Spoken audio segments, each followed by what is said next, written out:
బాబు మీ దగ్గర పని ఏమన్నా ఉంటే ఇస్తారా? పనా? చూస్తే ముసలోళ్ళ ఉన్నా నువ్వేం చేస్తావయ్యా? కుర్రోళ్ళ మేమే చేయలేకపోతున్నాం. అయ్యా ముసలోడినైనా మీరే పని చెప్పినా చేస్తానయ్యా. చాలా దూరం నుంచి వచ్చాను, తినడానికి కూడా చాలా కష్టంగా ఉంది. సరేనయ్యా, నిన్ను చూస్తే జాలేస్తుంది. రోజుకి 200 ఇచ్చి భోజనం పెడతా. లోపల ఎంగిల్ ప్లేట్లు తీసే పని ఉంది, చేస్తావా? చేస్తానయ్యా.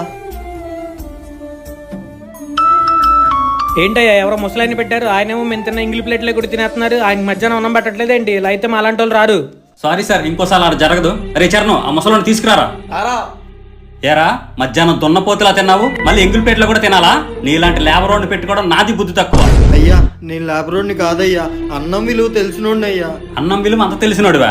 ఇంతకుముందు ఏం పని చేసేటోడివి? అయ్యా నేను ఒక రైతునయ్యా. వేసిన పంటలన్నీ నష్టం వచ్చి అట్లా అప్పులు తెచ్చడానికి ఇలా పనులు ఎత్తుక్కుంటా వచ్చానయ్యా. అయ్యో బాబాయ్, నన్ను క్షమించండి. మీలాంటి రైతులు లేకపోతే మా 5 వేలు మా నోట్లోకి వెళ్ళవు. Please respect and save farmers.